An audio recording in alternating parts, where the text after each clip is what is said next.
llegar a donde ni yo mismo lo imaginé. No puedo explicar. Bienvenidos, hermanos, a esta segunda parte de esta apasionante historia de Moisés. Y sobre todo, percibir que es más apasionante esa acción de Dios para con el pueblo, que siempre a favor del marginado, del necesitado, aun cuando pareciera que ya no hay solución, que todo es imposible, que la historia se ha acabado, que la vida ha llegado a su fin. Nos quedábamos en la parte anterior, en la primera parte, con el texto de Éxodo capítulo 3, versículos del 7 al 9. Yo los invito para que ustedes vayan leyendo esta historia de todo el capítulo 3. Es maravilloso el percibir cómo Dios le sale al encuentro a Moisés. Antes de entrar con el texto, solamente algo muy significativo. Dios no le habla a Moisés, no lo llama a Moisés estando allí en Egipto.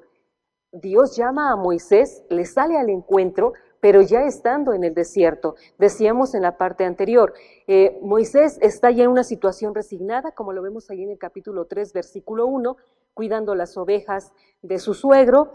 Está ahí cuando dice en el versículo 2 que el ángel del Señor se le apareció en una llama de fuego en medio de una zarza. La manifestación de Dios para atraer la atención de Moisés. Moisés ve la zarza, se acerca, hay una curiosidad que lo hace acercarse, pareciera, ¿verdad?, que es un imán el que lo hace voltear, ver, percibir. Hay una manifestación porque dice que la zarza está ardiendo, pero no se consume. Eso es lo que le llena más de extrañeza y esa curiosidad de ver qué es lo que está pasando. En el versículo 4 dice que cuando él ya estaba acercándose, el Señor lo mira a Moisés, que ha logrado, ¿verdad?, de Dios captar la atención de Moisés, y lo primero que hace es llamarlo por su nombre: Moisés, Moisés. Él contesta: aquí estoy. Él percibe que hay algo más en esa zarza, pero Moisés, en una actitud de disposición: aquí estoy, aquí me encuentro. A lo que le pide Dios, ¿verdad?, descálzate porque el lugar que pisas es sagrado. Moisés está percibiendo algo divino en medio de todas estas acciones. Pero después vamos a ver ya en el versículo 7, del 7 al 9, que es el que yo invito a que vayamos proclamando este texto, dice: pero el Señor siguió diciendo: claramente he visto cómo sufre mi pueblo que está en Egipto. Los he oído quejarse por culpa de sus capataces y sé muy bien lo que sufren. Por eso he bajado para salvarlos del poder de los egipcios. Voy a sacarlos de ese país y a llevarlos a una tierra grande y buena, donde la leche y la miel corren como el agua. Es el país donde viven los cananeos, los hititas, los amorreos, los fereceos, los jebeos y los jebuseos. Mira, he escuchado las quejas de los israelitas y he visto también que los egipcios los maltratan mucho. Palabra de Dios. Te alabamos, Señor. Tomé estos versículos, hermanos, porque están cargados de esa experiencia y de esa respuesta de Dios. Los invito para que nos centremos en los verbos. Cuando el Señor le dirige la palabra a Moisés y le está presentando y le dice claramente: he visto, he oído, he bajado, voy a sacarlos y voy a llevarlos. No solamente percibimos a un Dios que le interesa la situación del pueblo, entonces no es un Dios lejano, es un Dios cercano, un Dios que ha estado ahí, pero Dios tiene su tiempo. Y como a veces escuchamos esas frases, el tiempo de Dios es perfecto.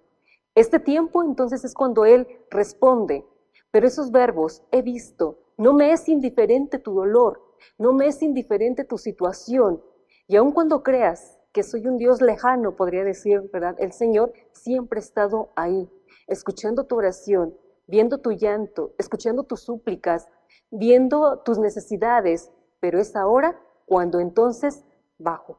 Bajo en ese sentido de que voy a enviar a alguien para poder actuar, para poder realizar mi labor, pero también no solamente dice para sacarlos, sino que los beneficios de Dios los encontramos que van más allá.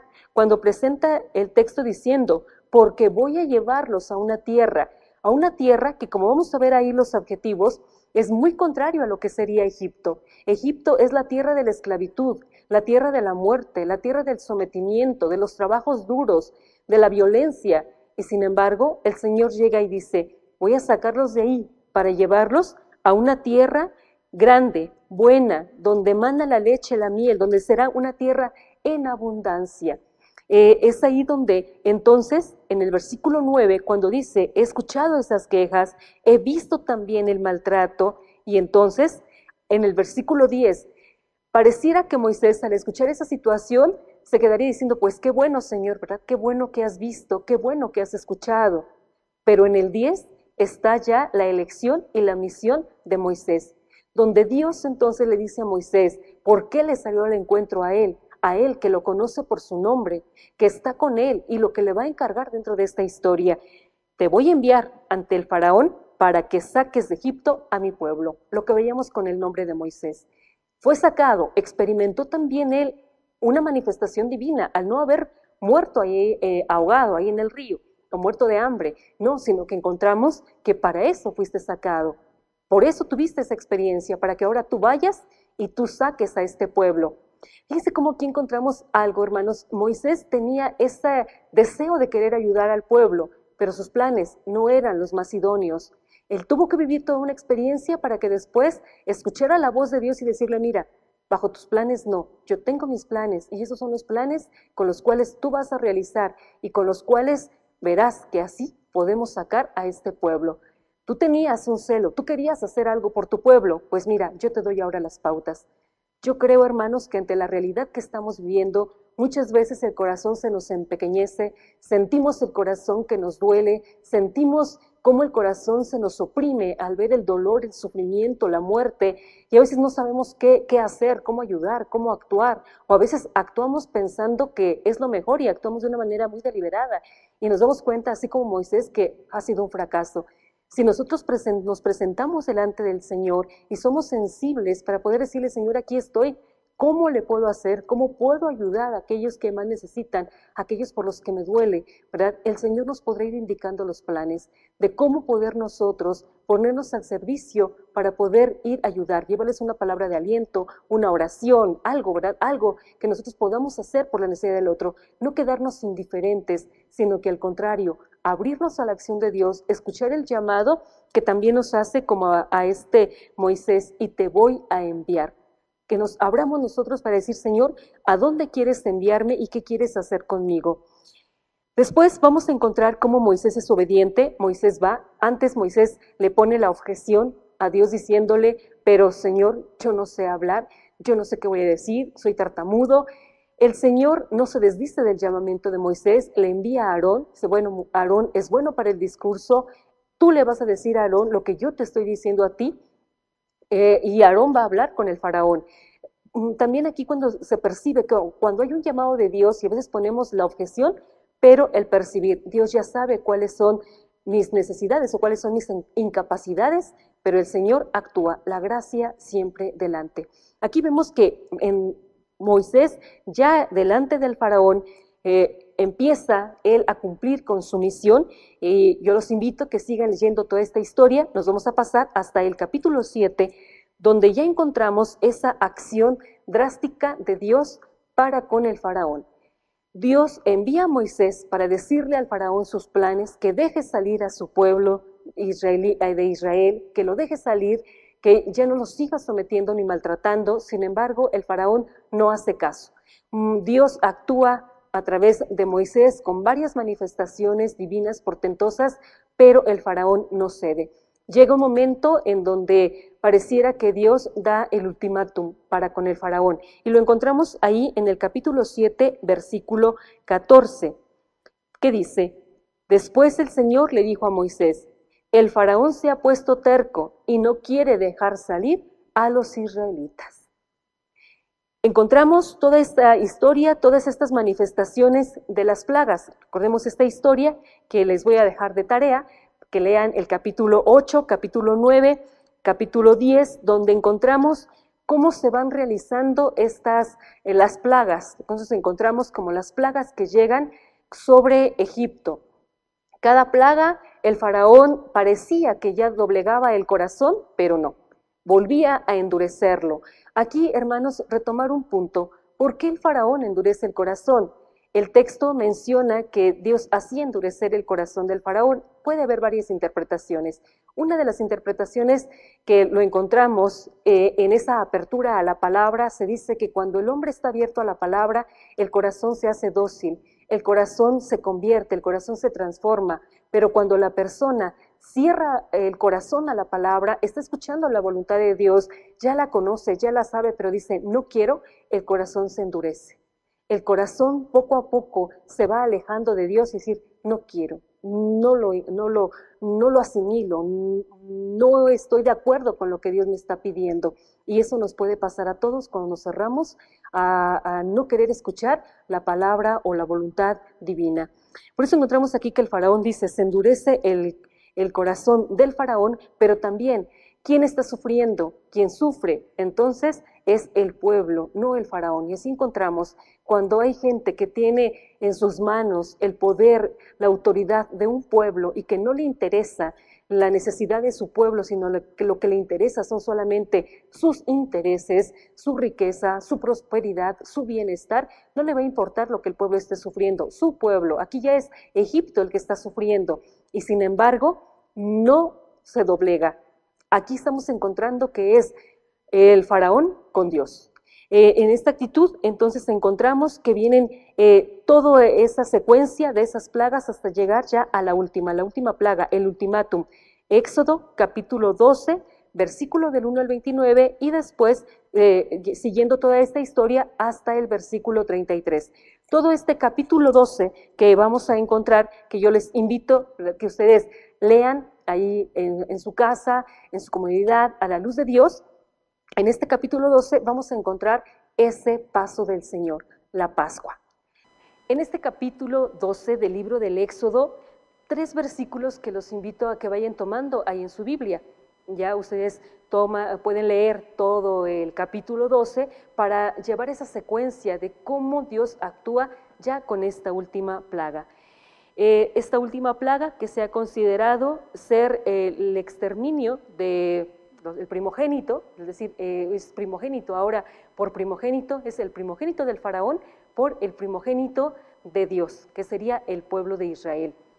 Aquí lo que Dios le está diciendo entonces al pueblo es que ellos se preparen con la sangre de un macho, del versículo 5, el animal que sería un macho sin defecto, un cordero o un cabrito, y que esa sangre será puesta en las puertas, en los dinteles, para que cuando pase el ángel exterminador a los israelitas no les suceda nada. Después, en el versículo 7, encontramos en esa manchar, ¿verdad? Señalar la puerta, es señalar que ahí está el pueblo de Israel, que es ese pueblo que va a ser liberado. En el versículo 8, que nos presenta una cena, que va a ser algo muy significativo para con el pueblo, comerán la carne asada al fuego con hierbas amargas, el pan sin levadura, que después tendrá una proyección ya en el Nuevo Testamento, y el versículo 11, cuando dice que ya vestidos y calzados, con el bastón en la mano, comen deprisa el animal, porque es la Pascua del Señor, es el paso del Señor que se ve manifestado en esa acción poderosa y en esa acción en favor del pueblo. El paso del Señor, el sacarlos de la esclavitud a la libertad.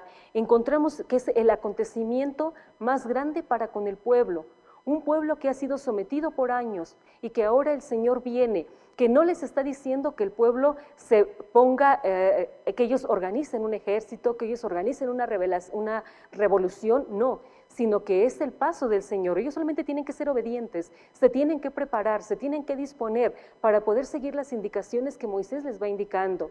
Aquí encontramos, hermanos, que el paso del Señor no solamente fue el paso en ese día, el Señor sigue pasando en nuestras vidas, sigue viendo nuestras situaciones, sigue escuchando nuestra oración, sigue viendo nuestro sufrimiento y Él quiere pasar en nuestra vida para liberarnos. Él pasa en nuestra historia. Lo importante es ser abiertos, dispuestos, sensibles, para que ese paso del Señor no nos agarre desprevenidos o también que pase en nuestra vida y que nunca nos demos cuenta. No, al contrario, Dios nos quiere libres. Por eso vamos a encontrar que después para el pueblo este acto liberador de Dios lo vamos a encontrar en los siguientes libros, tanto del Antiguo Testamento como del Nuevo Testamento. Las acciones que Dios hizo a favor del pueblo en ese paso, con un signo, la sangre, el pan sin levadura, el animalito, el macho sin defecto, que después va a ser una proyección de nuestra Pascua, de este paso del Señor en nuestra vida. Ese paso del Señor va a dejar marcada al pueblo, que después Moisés le va a decir al pueblo, y recuérdaselo, y celébrenlo año con año, porque es un acontecimiento que nos ha marcado la vida. No estamos arriesgando nuestra vida, Dios se está arriesgando y se está jugando el todo por el todo con el faraón.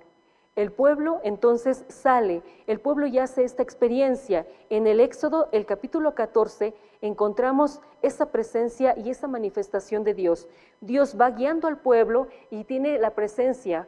Está el fuego por el fuego está por la noche, la columna de fuego y la nube, que sería esa manifestación divina por el día.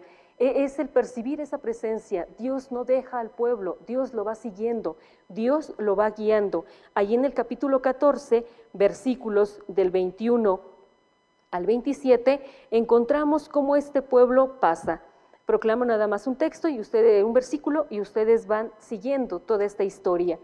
En el versículo 21 dice del capítulo 14, Moisés extendió su brazo sobre el mar y el Señor envió un fuerte viento del este que sopló durante toda la noche y partió el mar en dos. Este pueblo sale. Los egipcios ya no quieren tenerlos ahí porque están sufriendo el dolor de la muerte de sus primogénitos. Por eso dice que los sacan, les dan sus joyas, les dan todo para prepararlos ya a la despedida. Pero cuando ellos ya van a llegar, se encuentran que está el mar. Pareciera que entonces todo está acabado. El faraón se arrepiente de haberlos dejado salir, envía a su ejército, envía a su caballería, atrás viene el ejército, viene la caballería del faraón y se encuentran con el mar. Pareciera que entonces esta historia, este dramatismo de la historia, entonces el pueblo va a morir. Sin embargo, como lo vemos en este versículo 21, la acción de Dios por medio de Moisés, que es Dios pasa, encontramos que este pueblo pasa porque el mar se divide en dos. Ellos perciben que este Dios es un Dios poderoso y así lo vamos a encontrar en los textos, como con brazo fuerte, poderoso, va a sacar a este pueblo, lo libera, este pueblo pasa de la esclavitud, ese paso por el mar representa para ellos el paso de la esclavitud al paso de la libertad. Encontrarse con su libertad, encontrar que ya son un pueblo libre, porque así los quiere Dios. También, hermanos, vamos a encontrar aquí que en esa historia Dios no le ha hablado directamente al pueblo. Dios se va a hacer presente para con el pueblo y le va a manifestar su voluntad, qué es lo que quiere, por qué este paso, por qué esta liberación. La liberación no termina cuando ellos ya están del otro lado del mar y que son testigos de cómo cuando el ejército del faraón, que lo va a ir siguiendo ahí los siguientes versículos, 22 y siguientes, cuando va marcando ahí que el ejército entra al mar y pareciera que les van a dar alcance, el mar se cierra y la caballería y el ejército se ahoga. Ellos están del otro lado. Ese Dios los ha sacado, ese Dios ha sido fiel, ha sido misericordioso y realmente ha cumplido lo que le ha pedido hacia Moisés. Vemos ya en ese capítulo 16 cómo esta experiencia del pueblo van caminando por el desierto. Después del mar, dejan el mar y entran al desierto. En el desierto Dios siempre se muestra providente para con ellos, pero encontramos la actitud del pueblo, un pueblo que no se hace responsable ante su libertad, un pueblo que a la libertad le da miedo y quiere regresar. Egipto siempre para ellos va a ser su tentación y siempre hablando mal de Moisés, echándole en cara por qué los sacó, mejor los hubiera dejado morir ahí, que en realidad no le echan en cara a Moisés, sino ellos están en contra de lo que entonces Dios ha hecho. Es un pueblo que se olvida fácilmente de las acciones de Dios y entonces quiere regresar a sus seguridades, a su sometimiento, a su dolor, a la maldad. Quieren ellos volver. A veces el hombre es así. Cuando de repente nos presentan algo nuevo, nos da miedo y queremos regresar allá, al dolor, al sufrimiento, a la maldad, pero pareciera que entonces es algo seguro. Aquí, ¿cómo se refleja esa actitud inconforme del pueblo con el reproche? Tenemos hambre, lo vamos a ir encontrando ahí en el capítulo 16, versículo 2, donde dice, allí en el desierto todos ellos comenzaron a murmurar contra Moisés y Aarón. Después, versículos 13, 14, que dice, aquella misma tarde vinieron codornices, las cuales llenaron el campamento y por la mañana había una capa de rocío alrededor del campamento. Después que el rocío se hubo evaporado, algo muy fino, parecido a la escarcha, quedó sobre la superficie del desierto. Dios que alimenta a su pueblo. Es un Dios providente, un Dios que ve la necesidad, que ve sí la queja del pueblo, pero que el corazón se le enternece y al ver que el pueblo tiene hambre, le da el maná. El pueblo reprocha, pero Dios actúa siempre con ese amor divino, con ese amor tierno, con ese amor puro. Vamos a ver en el capítulo 17, versículo 6, donde dice también que ellos tienen sed y le piden de beber. En el versículo 6 del capítulo 17 dice, yo estaré esperándote allá en el monte Horeb sobre la roca. Cuando golpees la roca, saldrá agua de ella para que beba la gente.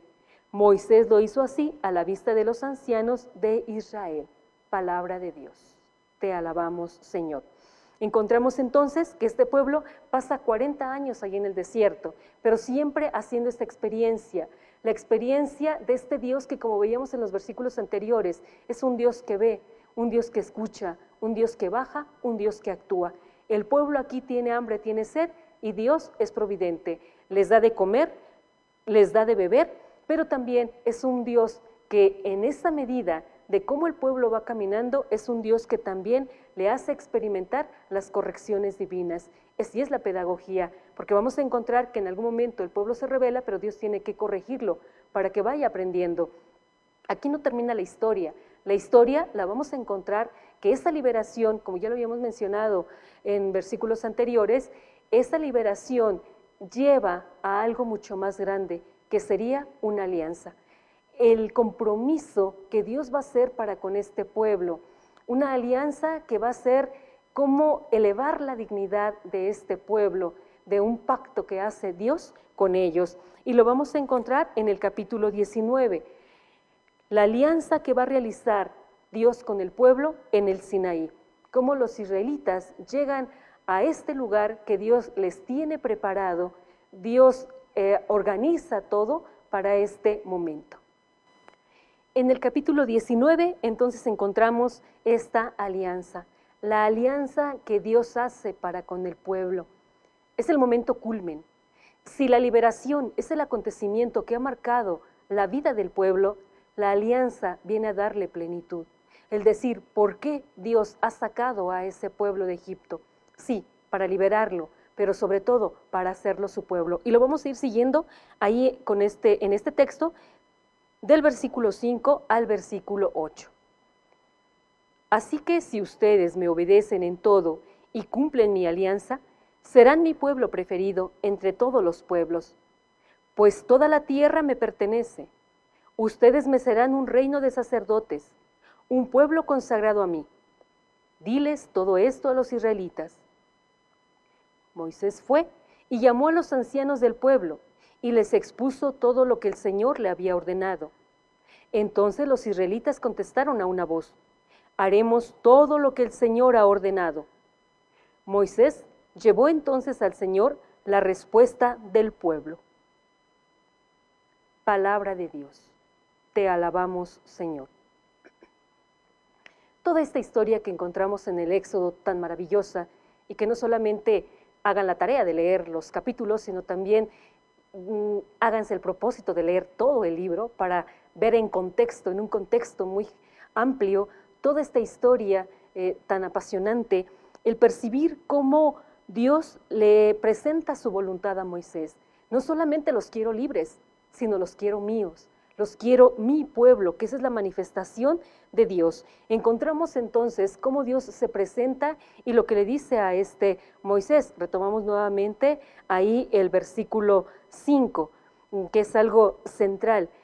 Si ustedes me obedecen en todo y cumplen mi alianza, serán mi pueblo preferido ante todos los pueblos. Serán mi herencia, serán mi pueblo amado, serán únicos para mí. Antes de percibir después todo el desarrollo de este capítulo, nada más retomamos, siguiendo este contexto histórico, quizás una pregunta que nos podría surgir es, ¿por qué Dios no les habló a este pueblo cuando estaba en Egipto? ¿Por qué Él no le dijo a Moisés de esa alianza desde que se lo percibiera, que se lo presentara así al pueblo de Israel ahí en Egipto? Y ya habíamos visto, porque es un marco que va a englobar todo el libro del Éxodo, cómo Dios se presenta con Moisés, pero no en Egipto, sino en el desierto. Con el pueblo va a ser lo mismo. Hay una salida, pero para hacer un encuentro. Si Dios le hubiera dicho a Moisés que le dijera al pueblo antes de salir que hiciera una alianza con él, hubiera sido hasta cierto punto quizás una manipulación, como a veces lo encontramos, ¿verdad? Promesas, de decirle, si tú me aceptas, si tú me obedeces, si yo soy para ti tu Dios, entonces yo te saco, entonces yo te libero. El pueblo después, ya en el desierto, se hubiera sentido, cuando reniega, cuando reprocha, hubiera dicho, pero es que nosotros aceptamos la propuesta de Dios, la alianza de Dios, el pacto de Dios, pero solamente por conveniencia, porque queríamos ser libres. Sin embargo, no. Dios nunca va a condicionar sus acciones, nunca condiciona lo que va a hacer, siempre lo hace desde la libertad. El pueblo ya libre, entonces tiene esa libertad, tiene esa libertad para poder entonces él responder, ¿me aceptas como tu Dios o no me aceptas como tu Dios? Pero el pueblo ya no está condicionado, ya no está bajo esa señal de la esclavitud, sino que encontramos a este pueblo libre. Dios quiere hacer alianza con un pueblo libre, no con un pueblo esclavo, por eso lo saca. Y retomando nuevamente desde la creación, Dios quiere al hombre libre y en la libertad le pide la respuesta, ¿quieres tenerme como tu Dios? Aquí está lo que te presento, aquí está mi voluntad, tú puedes elegir. En esa elección encontramos que viene la bendición. Algo muy significativo, hermanos, que esta alianza que la hace con el pueblo, la hizo ya el Señor en el Génesis, lo hizo con Abraham, se la va a retomar después para hacerla ya con el pueblo. Yo los invito a que después busquen en Génesis la alianza que Dios hace con Abraham, que va a ser muy significativa, y que después lo hace ahora ya con un pueblo, ya lo hace con este pueblo que ha sido liberado y que entonces ahora le presenta el decir, si tú optas por mí, entonces tú serás mi pueblo, mi preferido, el que va a gozar de todos los beneficios.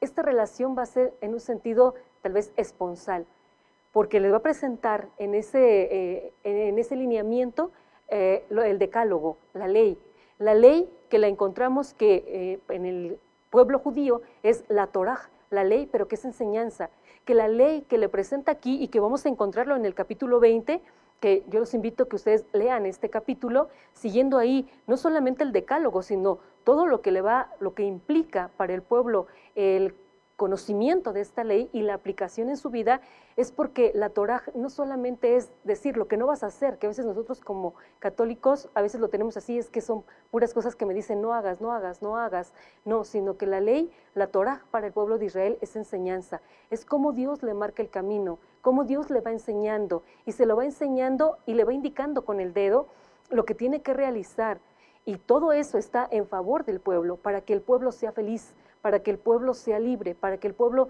no se vuelva a esclavizar o se vuelva a ser esclavo de alguien nuevamente. La ley del Señor le da libertad al pueblo, la ley no oprime, la ley de Dios no le quita dignidad al hombre, no lo rebaja a sentido de esclavo, no, la ley lo lleva entonces a ser más libre. Por eso el decálogo, de hecho, los 10 mandamientos siempre se han presentado como un examen de conciencia. Cuando uno se va a confesar, hacer un examen de conciencia a la luz de los 10 mandamientos nos ayudarían mucho para poder percibir cómo nosotros vamos caminando en esta voluntad divina, en este camino del Señor, y que entonces nosotros podemos gozar y decir, soy libre cuando puedo actuar bajo esta palabra divina.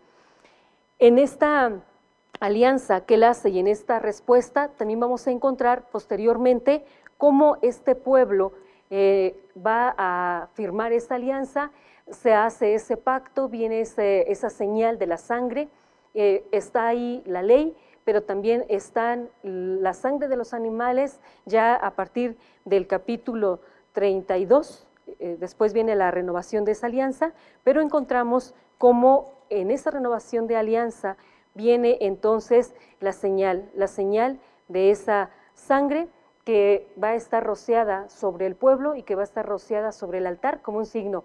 Hay un sello, hay una firma, hay un compromiso. Dios siempre es el Dios del compromiso. Dios se compromete. Cuando hay una alianza, que es elevar al pueblo y hacerlo un tú a tú, porque si viéramos la alianza de un Dios grande, poderoso, siempre misericordioso y un pueblo rebelde que se queja, es una alianza en desigual. Sin embargo, Dios apuesta por su pueblo, Dios hace alianza con él y en ese sentido Dios se compromete. Cuando Dios le dice, tú serás mi pueblo, es porque gozarás de los beneficios. Y claro que también en esa alianza implica la respuesta del pueblo, lo que tú tienes que hacer, que sería la obediencia. Vemos que en esa respuesta del pueblo encontramos en el Éxodo capítulo 32, versículos del 1 al 6, una falta del pueblo.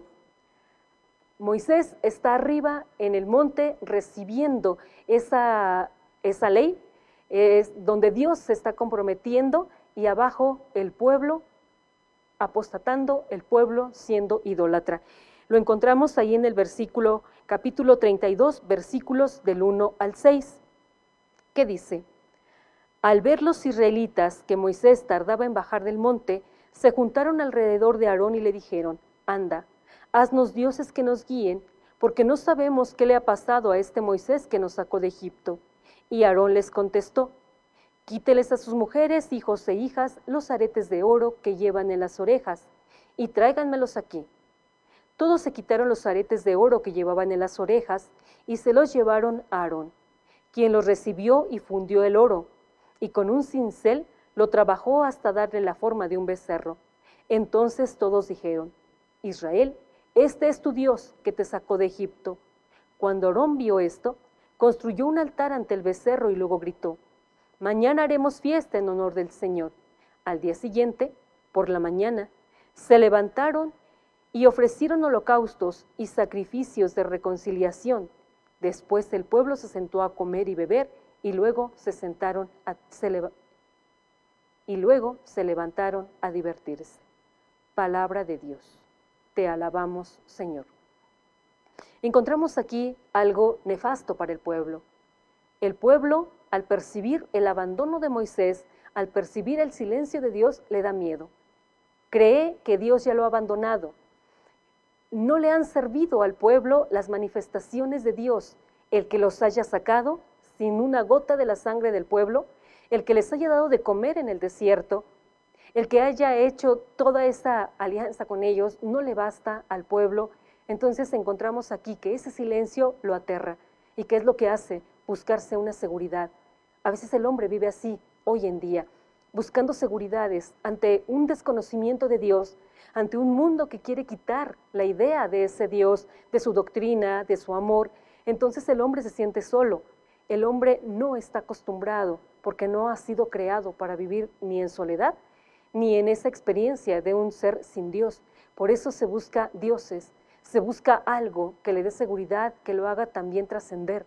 Y así lo podemos encontrar con sus muchos ídolos, el hombre el día de hoy, sus muchos ídolos, sus muchos dioses con minúscula, ¿verdad? Porque quiere buscar una seguridad.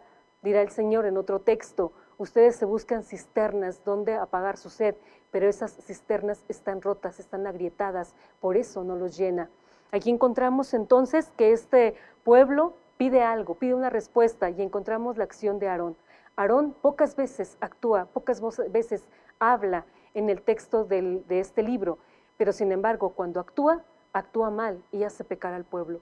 Y esa es la irresponsabilidad que tiene alguien que está al frente de un pueblo, al frente de un grupo, al frente de una parroquia, como responsable, como coordinador de algún grupo parroquial, ¿verdad? Porque cuando no se percibe bien la voz de Dios, cuando solamente se ven los intereses del pueblo, cuando solamente se quiere quedar bien ante lo que se está pidiendo, se hace caer al pueblo, se le hace cometer falta. Y no solamente es que va a caer aquel que tiene autoridad, sino que también las consecuencias para con el pueblo son consecuencias que después lo vemos como algo lamentable, y lo vemos hoy en día en la situación en la que vivimos: maldad, violencia, una desarmonía dentro de la naturaleza. Y lo que estamos viviendo es fruto de eso, de cómo hemos dejado a Dios por seguir a otros dioses, y lo lamentamos. Encontramos ahí entonces esa acción, un becerro, la idolatría. Dios arriba pactando esa alianza con Moisés en el sentido de que le está dando las leyes, y abajo el pueblo haciéndose un ídolo. Después, en los siguientes versículos, encontraremos que Dios le dice a Moisés: ve, porque tu pueblo me está abandonando. Tu pueblo, en una palabra a lo mejor muy fuerte, es decir, se está prostituyendo. Ese pueblo se ha olvidado y se está haciendo un ídolo, lo está adorando, se está postrando delante de él. Encontramos entonces que Moisés baja, percibe esta acción, el pueblo tiene que cargar con la culpa, tiene que aprender de que no tiene que volver a hacer eso, y encontramos en los siguientes capítulos el enojo de Dios, el enojo, pero más adelante, que ahí los invito a seguir con esta historia, cómo termina esta historia del libro del Éxodo, para después continuar con nuestra siguiente lección en este curso. Pero encontramos, para cerrar esta experiencia de este pueblo, que Dios lo libera, hace una alianza, pero no solamente se queda ahí. Dios siempre va a ser ese Dios misericordioso, compasivo, como lo encontramos en el capítulo 34. Capítulo 34, versículo del 5 al 9. Y con este texto terminamos esta lección. Cómo este Dios se presenta con Moisés, que yo los invito a que lo lean, solamente quiero retomar algunos puntos que me parecen muy importantes, porque es la experiencia que ha hecho Moisés y que ha hecho el mismo pueblo. Que el Señor pasa delante de Moisés y le dice que el Señor es un Dios tierno, compasivo, paciente, grande en amor y verdad. Es un Dios que perdona la maldad, la rebeldía, el pecado, pero que no deja sin castigo, entendiéndolo como esa corrección de Dios para que el pueblo aprenda. Pero es un Dios que perdona por 1000 generaciones, que corrige hasta la 4ª generación, y porque ama, corrige. Y una actitud de Moisés siempre intercediendo a favor del pueblo, que en algún momento Dios quiere acabar con el pueblo, en el sentido de esa corrección, y Moisés siempre intercediendo, y Dios presentándose así, un Dios tierno, compasivo, paciente. Moisés termina con esta actitud de pedirle al Señor que perdone las faltas del pueblo y que los tome como el pueblo de su heredad. El pueblo constantemente estará haciendo esta renovación de la alianza en esa guía que lo va llevando Moisés, pero Dios siempre volviendo a aceptar al pueblo como el pueblo de su heredad. Después lo dirá con los profetas, como la niña de sus ojos, porque lo ama, porque no se puede desdecir. Dios tiene un amor grande por ese pueblo que ha mirado, que miró ahí en Egipto, sufriendo, llorando, un pueblo doliente, que lo ayuda, lo libera, lo saca y se compromete con él, y Dios apuesta el todo por su pueblo. Y este pueblo, que es un pueblo que lo vamos a ver a lo largo de todo este curso bíblico, un pueblo que inconstante, un pueblo que tendrá que estar renovando constantemente esa alianza con su Dios, pero que el favor que tiene es que es un Dios misericordioso, compasivo, siempre grande, y que es la experiencia que nosotros tenemos que hacer siempre en nuestras vidas, para que no nos dejemos esclavizar por lo que el mundo nos presenta, que no nos dejemos esclavizar, o que tampoco querramos nosotros hacer esclavos a otros, porque el Señor nos quiere libres a su imagen y semejanza. Para empapar los áridos valles de mi silencio,